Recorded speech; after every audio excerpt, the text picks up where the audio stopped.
নুৰিছা কিচনলৈ স্বাগতম। আশা কৰোঁ সকলোৱে ভালে আছে। আজি মোৰ ৰেচিপিটো হ'ল মছলা পাপৰ। মই মছলা পাপৰ কেনেদৰে বনাইছোঁ আজি আপোনালোকক দেখাই দিম। এই মছলা পাপৰটো বনাই দেখাই দিম। কিমান ধুনীয়া হৈছে পাপৰকেইটা, আৰু এইটো পাপৰ খায়ো বহুত টেষ্টি।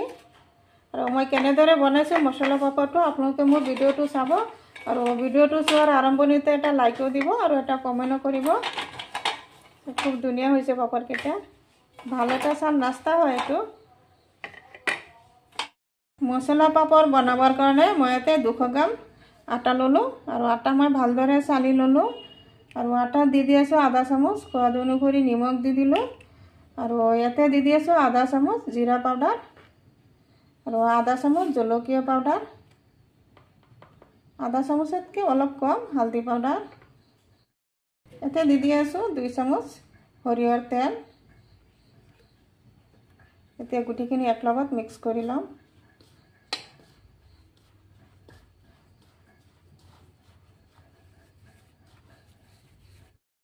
ভালদৰে মই আটাখিনি মিক্স কৰি ল'লোঁ এনেদৰে হাতেৰে। আৰু এতিয়া মই দি দিম ইয়াতে কুহুমীয়া গৰম পানী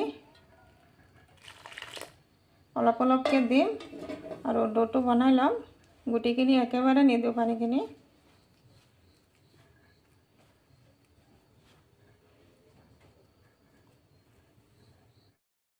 ডোটো বনাই ল'লোঁ খুব ধুনীয়াকৈ। আৰু মই ইয়াতে দি দিলোঁ একেবাৰে শেষত কেইটামান ক'লা জিৰা। ছোৱালীজনীয়ে কৈ আছে মা কেইটামান ক'লা জিৰা দিয়া, একেবাৰে শেষত দিলোঁ। এইখিনি কেমেৰাত অহা নাই, একেবাৰে পাতল পাতলকৈ দিছোঁ, বহুত কম দিছোঁ, এই আধা চামুচতকৈ কম। এতিয়া মই ডোটো 4টা ভাগত ভাগ কৰি ল'ম।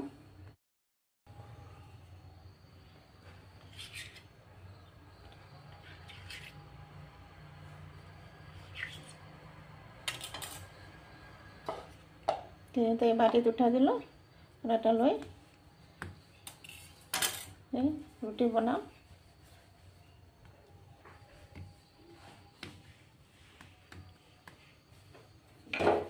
বেলনাটো দি মই এটা ৰুটি বনাই ল'ম।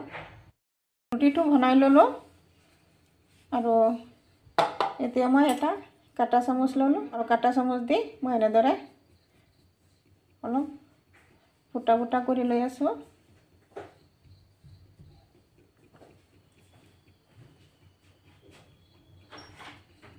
গোটেইখিনি তেনেদৰে কাটা চামুচ দি এনেদৰে ফুটা ফুটা কৰি ল'ম।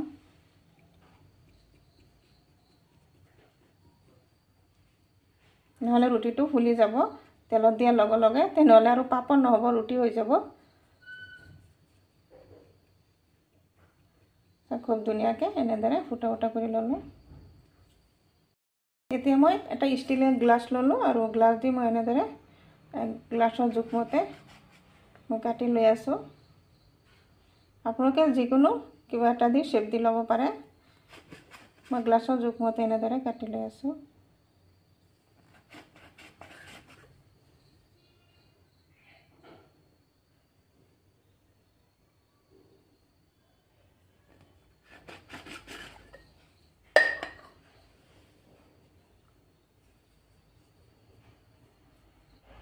এনেদৰে কাটি ল'লোঁ, আৰু এটা প্লেটত থ'লোঁ।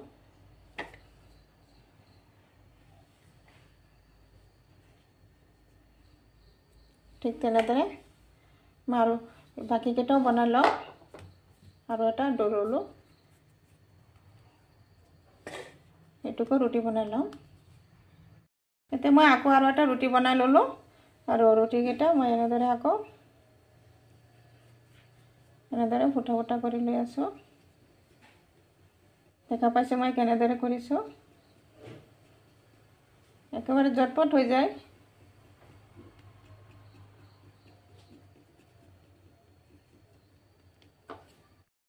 এতিয়া মই গিলাচ দি এনেদৰে কাটি লৈ আছোঁ।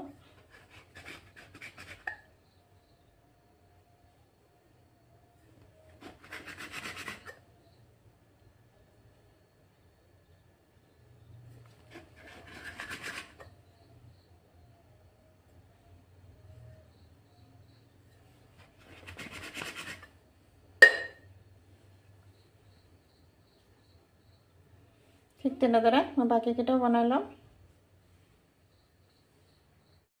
এইফালে মই এটা পেনত তেল বহাইছিলোঁ, আৰু তেল গৰম হৈ গ'ল মই ইয়াতে এটা এটাকৈ পাপৰ এতিয়া দি আছোঁ আৰু তেলটো অলপ বেছিকৈ দিব লাগিব এইটো পাপৰ ভাজোঁতে যাতে পাপৰখিনি তেলত এনেদৰে ডুব খায়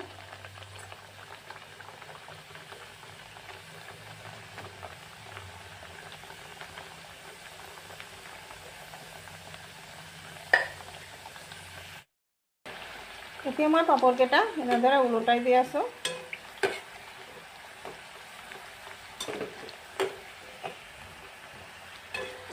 এটা চান নাস্তা হয় ইজি আৰু অলপ ৰঙাকৈ ভাজি নমাই দিম এইকেইটা ভজা হৈ গ'ল এতিয়া এইকেইটা উঠাই লৈ আছোঁ উঠাই এটা প্লেটত নমাই ল'লোঁ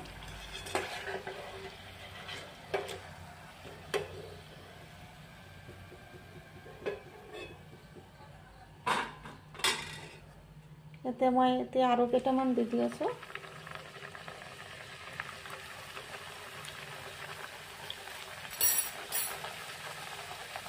ঠিক তেনেদৰে বাকীকেইটাও ভাজি ল'ম গুটিখিনি পাপৰ ভজা হৈ গ'ল চাওক খুব ধুনীয়া হৈছে পাপৰকেইটা শব্দটো শুনা পাইছে খুব ধুনীয়া হৈছে গুটিকেইটা পাপৰ আৰু এইটো চাহৰ লগত খালে বহুতেই ভাল লাগে আপোনালোকে মোৰ ভিডিঅ'টো চাব আৰু চোৱাৰ আৰম্ভণিতে এটা লাইকো দিব নিশ্চয় মোৰ ৰেচিপিটো ভাল লাগিছে যদি ভাল লাগে লাইক শ্বেয়াৰ কমেণ্ট কৰিব প্লিজ এটা সাবস্ক্ৰাইব কৰি কাষত থকা বেল আইকনটো প্ৰেছ কৰি দিব আজি মোৰ ৰেচিপি এইখিনি আকৌ আশা আছে কাইলৈ আৰু এটা নতুন ভিডিঅ' লৈ আহিম থেংক ইউ